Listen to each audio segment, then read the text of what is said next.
Hello, everybody. Happy Tuesday.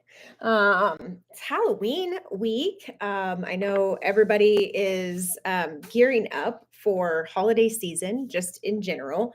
I hope you get a chance to come by the lighthouse this week. We did some black lights throughout, and we prayerfully practice our engagement with Halloween. Holidays are interesting, and the more that you learn about where some of the roots of these different holidays come from, I know that some families in our practice don't celebrate Halloween at all.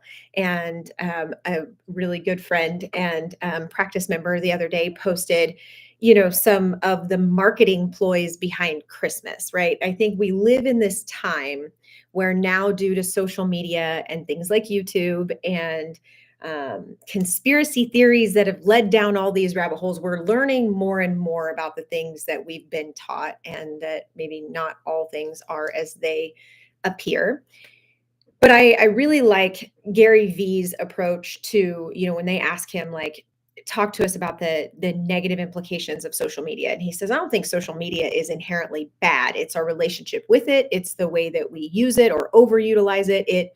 It doesn't brainwash us. It exposes our natural tendencies or addictions or lack of, self-control and discipline. I would say that about, some of the holiday seasons, and how I think that, kids and playing dress up and having this day can be celebrated and it can be fun.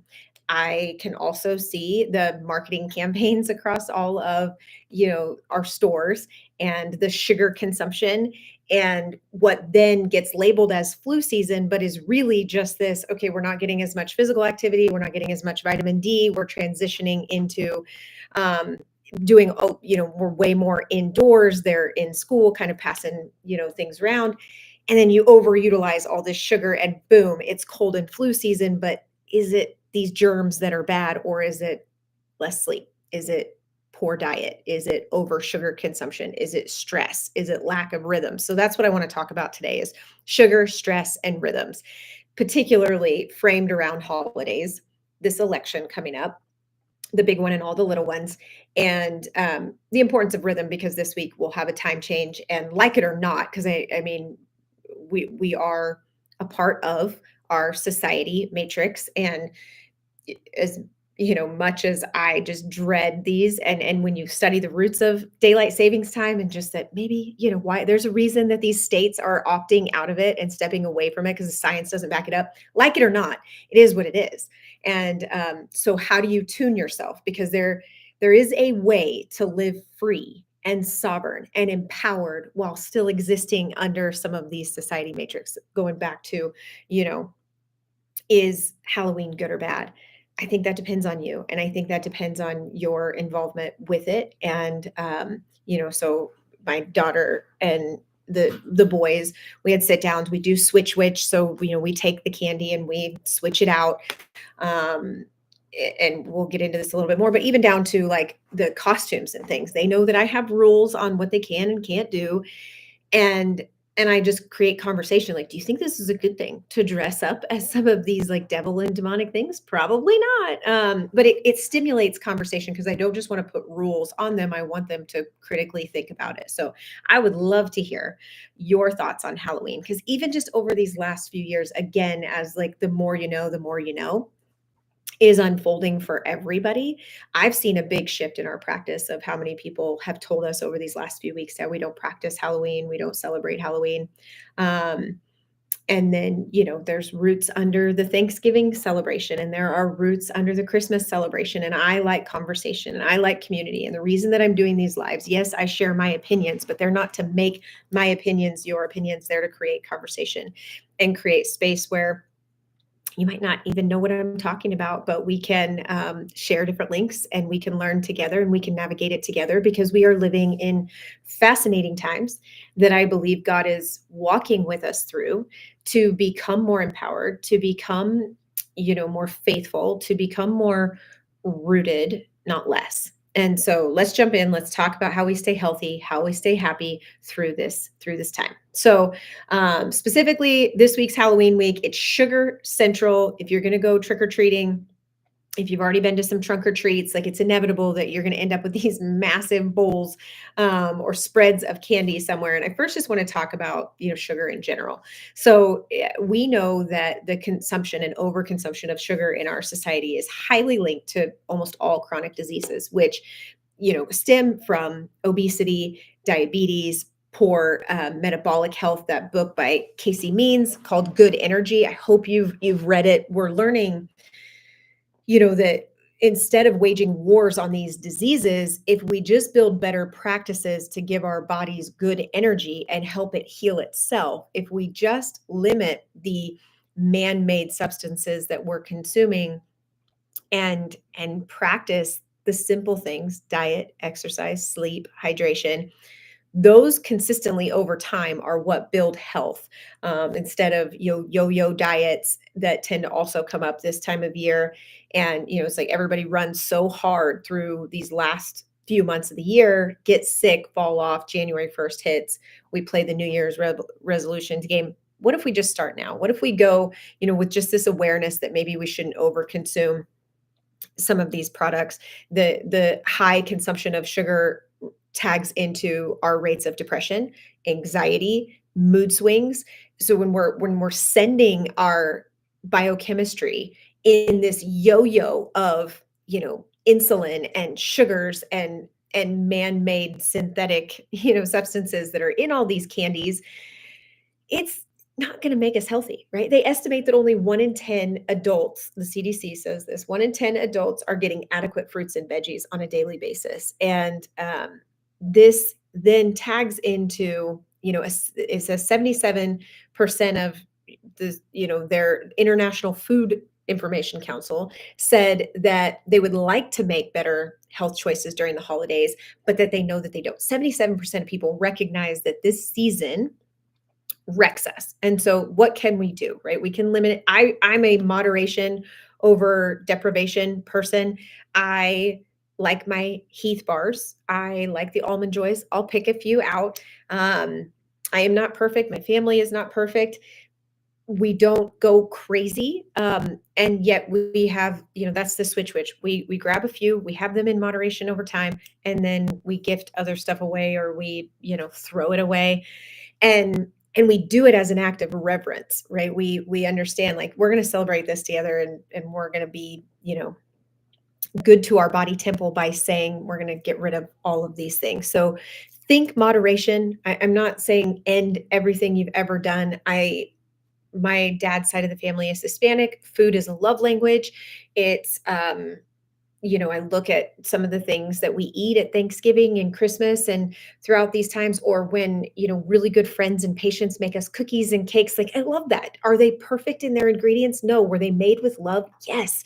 Do we love gathering at Nana's house to go trick or treating? And is that memory making for the children, and that sense of community, going around the neighborhood and the smiles and seeing friends and seeing practice members? Like, those are things that are good for health. So I think we can throw baby out with the bathwater instead of practicing a little bit of moderation and common sense. We want to plan ahead. So, we know that, this is going to be a chaotic holiday. So I was talking to Nana last night, and we're making plans for a healthier home cooked meal that the kids can have before and after trick-or-treating. And where I'm going to be flooding everybody with water this week. We're going to be doing some sauna these next few months. So I'm planning ahead, knowing that it's not if my kids are going to have a little bit of a decline in the stuff that they're putting in their systems. It's when, right? They're human. We're going to be exposed to it. I'm not with them all the time. I'd hope they make good decisions, but I know they're going to have junk. Since I know that, I'm going to stay up on my detox baths. We're going to make sure we're doing sauna. We're going to make sure that we're hydrating. So when you're planning ahead for your mental and physical health during these holiday seasons, and making sure and bringing extra water, bringing healthy foods, having a game plan for Halloween when your kids get all this stuff, what if you have some healthier options and do something like the Switch Witch? What if you, have some snacks, and the Yuka app is fascinating. So that's a good one to pull out your phone and scan the candy and just go, guys, look, like, this is not a bad guy. I'm not playing the authoritative, like, police, so to speak, here, and taking all your fun away. Look at it. Like, this is going to make you sick, so that they're understanding, where some of these boundaries come from. having that like relate that mindful eating practice doesn't just serve in a holiday setting, but this is a lifestyle practice. So versus being on this like roller coaster through holiday season, set your own limitations of what an 80-20 or a 90-10, 70-30 relationship looks like for you. How are you going to plan ahead? What can you bring to different gatherings? To, alcohol consumption ties in here with sugar consumption because it's highly associated with chronic disease, metabolic issues, obesity, depression, and it wrecks us, it wrecks our biochemistry. I mean, in most cases, I mean, in all cases, it's a poison, and it does throw off our blood sugar. So if you know you're going to be at all these parties, you know you're going to be exposed. What are some mocktails? What are some things you can bring? How can you plan ahead when it comes to foods, to drinks, to hydration, to still enjoy the company, still practice the holidays the way that you want to, but also be more prepared? Um, let's talk about the election. So there's a lot going on. And I really liked, I was listening to church this weekend with Pastor Craig, Life Church, and he said, if anybody out there isn't bumping into some division and some triggers and some heated debates and some hurt feelings, if you are out there and you have not run into this these last few weeks and you won't this upcoming week, like, I want to know who you are, because I feel like everybody is either subconsciously or directly being affected by everything going on. There's a lot of like this side, that side, red, blue, information, misinformation. They're playing to our emotions on every media outlet, social media outlet. And so you got to be really aware of what's going on. I would invite everybody over the next weeks to come to be very mindful of your consumption, like we just talked about.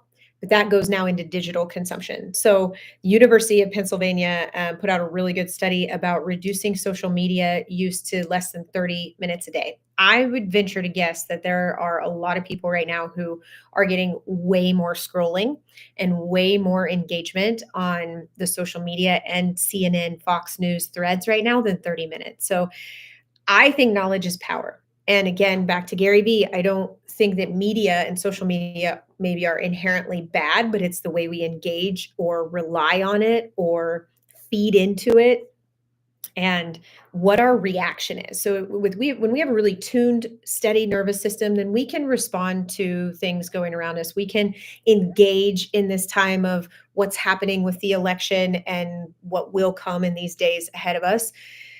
We can respond logically and strategically. When we are not in good health, physical, mental, emotional, spiritual, we are highly reactive. We are in fight or flight or freeze, and we're going to find out, how people are doing around us. So what I would challenge is limit your consumption. Be aware of what's going on if you want to be. I don't also think that it's healthy to put your head in the sand. Like, we were born for this time.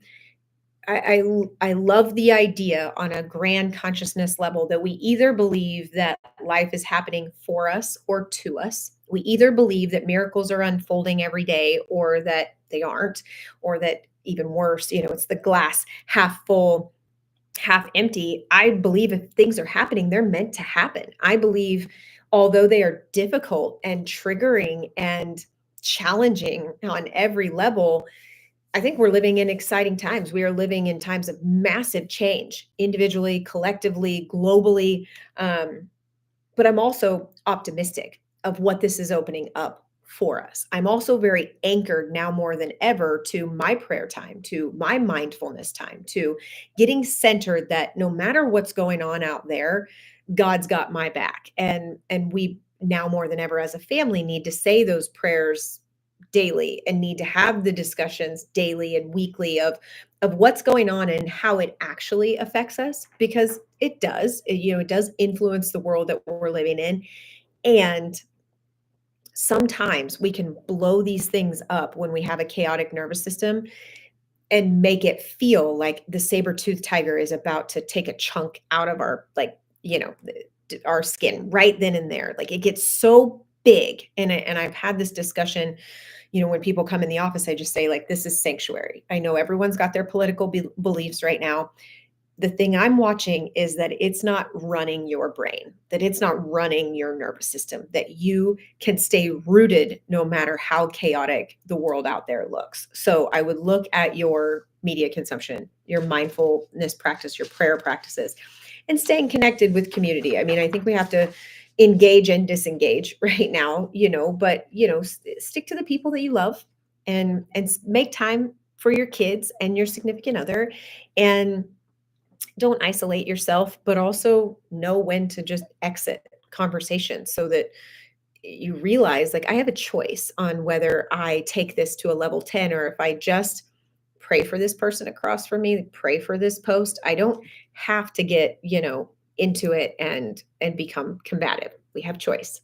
Breathing techniques. I'm going to share a video that I had done a few weeks ago specifically about all this with some health tips. But even if you just set a timer on your phone 3 times a day to breathe, that's going to help get you through.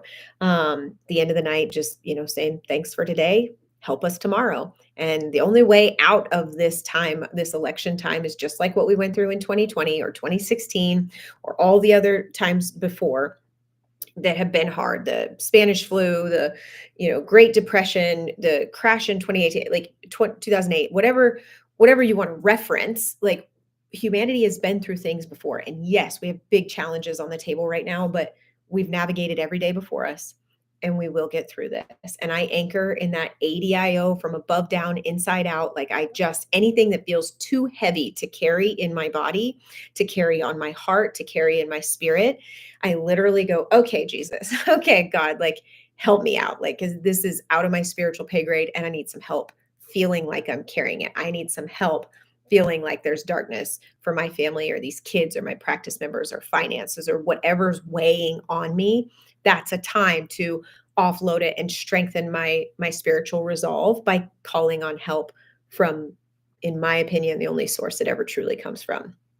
Last thing I want to talk about is daylight savings time. So this causes sleep disturbances. They've shown it has an increased risk of heart attacks during the Mondays following our spring transitions and disruption to our sleep pattern. So this came about back in Germany in 1916 during World War I to conserve energy consumption. So they borrowed morning daylight hour and put it in the evening to work people, and then it was adopted by the United States in 1918 and really took off in World War II for us.